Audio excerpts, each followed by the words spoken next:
Yo l'équipe, on se retrouve pour une nouvelle vidéo aujourd'hui. Merde, l'essuie-glace fou, ça m'en fout.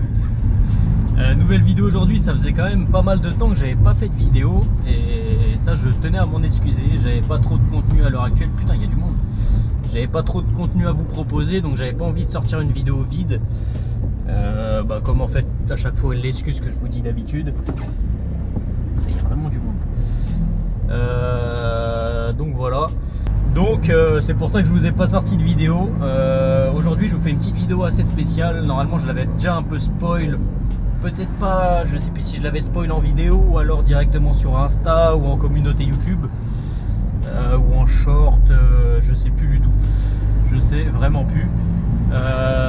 Mais je l'avais déjà dit, ça c'est sûr, que j'allais changer mon pare-choc. Donc dans cette vidéo je vais vous présenter un peu mon pare-choc, comment je l'ai réalisé, même si c'est pas moi qui l'ai fait, mais comment il a été réalisé, si je pars d'un autre pare-choc, si je pars d'un pare-choc Pacem, un pare-choc M3, je pars du même pare-choc peut-être. Donc pour ceux qui me suivent, j'ai mis un short où vous voyez mon pare-choc. Donc j'ai un peu spoil, mais j'avais vraiment envie de mettre ce short. Puis voilà, je suis vraiment content du résultat déjà, avec la petite plaque sur le côté, franchement j'adore. Donc voilà, j'ai également modifié, j'ai un peu rabaissé ma voiture encore un peu plus à l'avant. C'est un poil plus rigide, c'est sympa, mais c'était surtout histoire d'avoir de la rabaisser quoi, parce que c'est rigolo. Et puis je sentais que l'arrière était quand même pas mal plus rigide que l'avant, parce que l'avant on n'avait pas beaucoup rabaissé parce qu'on avait peur que ça frotte dans les ailes, étant donné que quand j'ai mis les combinés j'avais des cales de 1,5 à l'avant.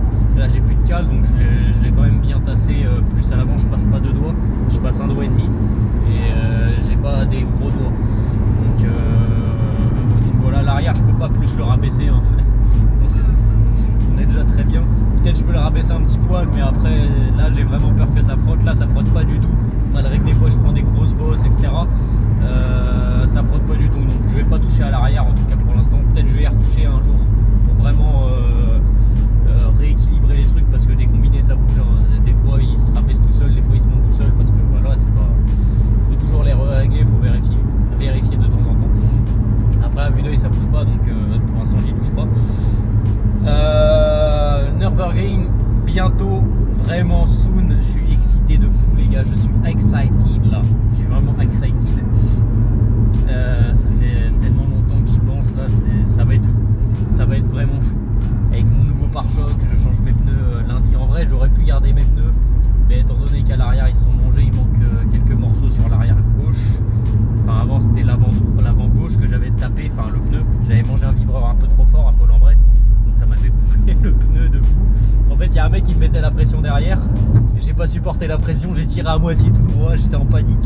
Donc après je l'ai laissé passer et j'ai bouffé un peu de vibreur, et je crois que j'ai bouffé même un poil la jante, mais bon, shit dedans, des jantes ça fait fort, je suis plus à ça près. Enfin je suis quand même maniaque de fou, mais moins qu'à l'avant. Et là étant donné que c'est ma faute, c'est pas grave, on était dans le mood, j'ai mis un peu de stylo noir, ça se voit plus, c'est pas très grave.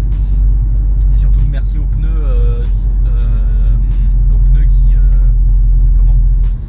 qui protègent un peu la jante, parce que sinon là je l'aurais vraiment mangé de fou la jante hein, parce que le pneu étant donné qu'il a pris, il a même pris justement presque au niveau du flanc.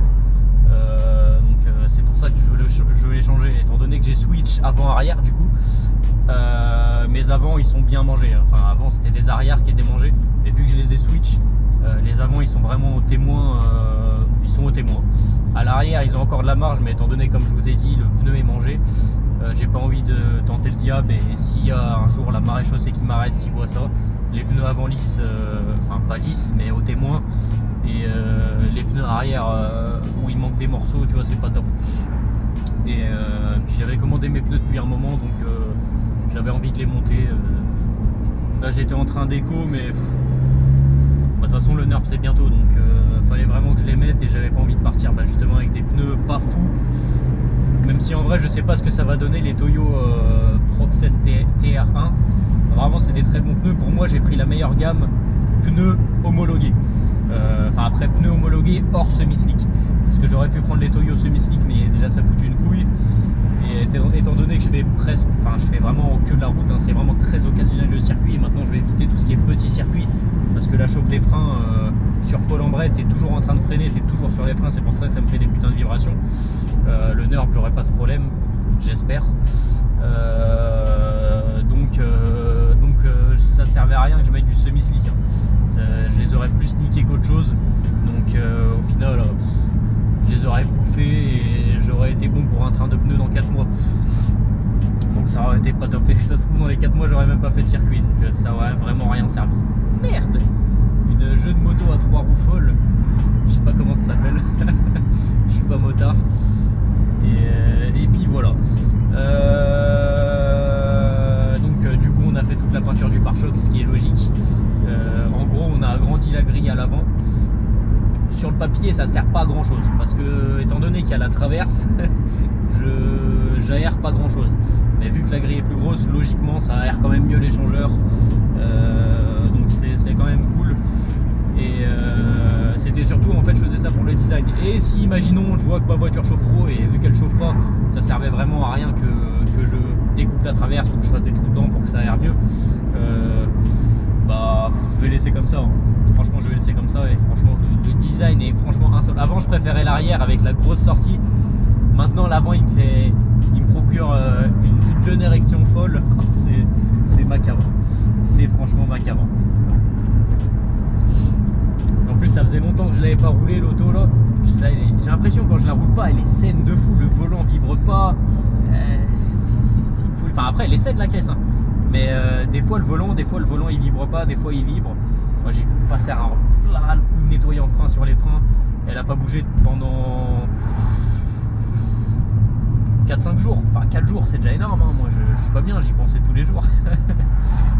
donc voilà. Donc au NURB, on y va avec le frérot. Le frérot avec sa 125 IE 88.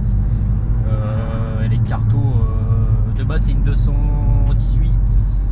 De mémoire, c'est le moteur bridé N52 par exemple de la série 5 en 272 je crois, hein, je dis peut-être des conneries, je m'y connais pas trop en N52, je m'y connais légèrement.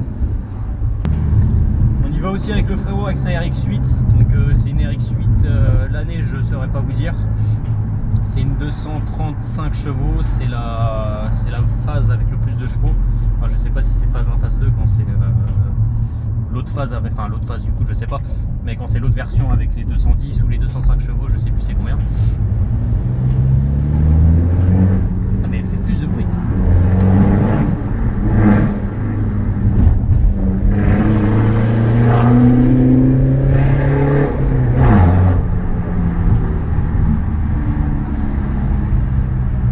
En fait ça fait tellement longtemps que j'ai pas roulé avec que j'ai l'impression qu'elle gueule plus, qu'elle a plus de chevaux. En fait c'est ça qui est bien, c'est ça le problème mec, quand t'as un délit. Quand t'as un délit tu t'y habitues. Donc, ah putain j'ai toujours le bruit de frein de con.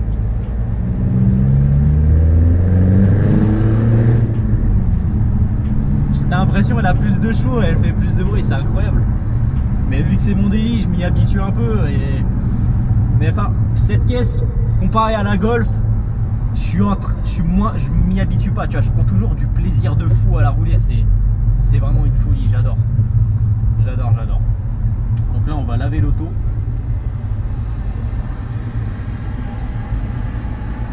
Se mettre là-bas.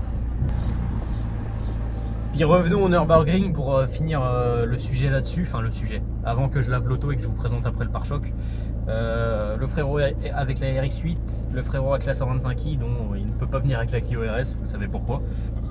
Et le daron, je sais pas s'il fera du touriste, parce que je crois que légalement il n'a pas vraiment le droit vu qu'étant donné qu'il est en slick et que c'est une bagnole de course à ressauter, je crois que étant donné que en touriste c'est comme si c'était une route sans limitation, bah t'as pas vraiment le droit de venir en slick ni avec une voiture de course, donc pas homologuée route. Et puis voilà, donc je vais laver l'auto et je vous reprends après. Donc voilà équipe, je vais vous présenter le jeune pare-choc fou. Seigneur, quelle beauté. Ah, du coup comme je vous ai dit, je l'ai un peu rabaissé de l'avant. Je passe deux doigts comme ça mais pas comme ça, donc c'est quand même bien mieux. Je pense que je la rabaisserai pas plus à l'arrière, comme je vous ai dit, À ce côté-là, il est un peu plus haut, étant donné que quand je m'assois, comme vous pouvez le voir, il est un peu plus haut. Bon, j'ai passé un coup vraiment vite fait, hein. J'ai mis que... et elle va se salir sur la route, hein, comme vous pouvez le voir.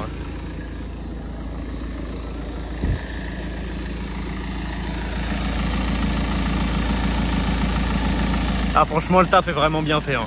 Franchement...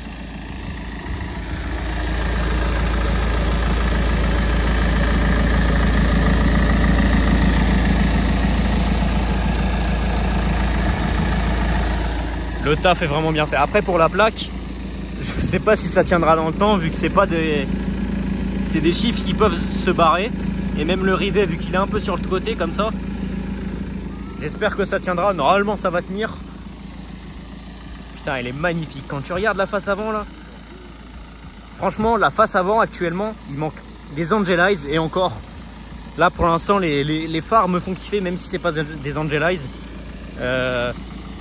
Franchement, ça va bien.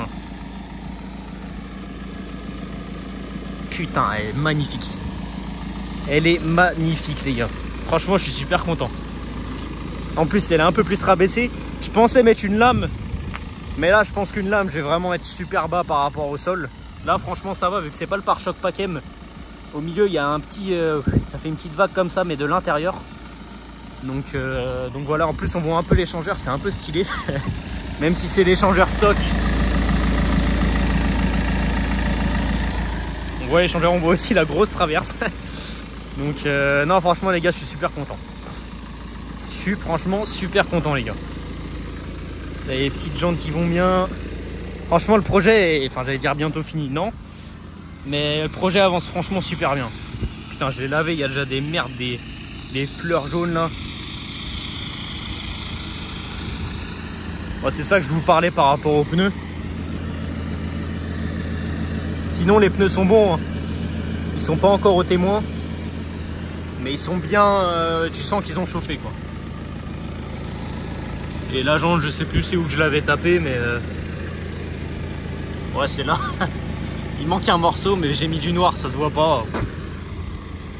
Comme ça, c'est une voiture, elle vit, hein. Même là, c'est un peu frotté. Enfin, c'est pas moi, j'ai déjà acheté comme ça. Là, le pare-choc, enfin le bas de pièce aussi, là aussi. Je pense prochaine modif carrosserie, pare-choc arrière. Après, peut-être les bas de pièce, soit je les change, soit je les fais juste repeindre. Parce que je vous avoue que ça me fait chier quand elle est propre. Même quand elle est sale, on voit vraiment bien que c'est frotté. Là, on voit moins sur les caméras. Même là, on voit bien que c'est frotté. Après, c'est une voiture d'occasion, hein, j'ai envie de dire, hein.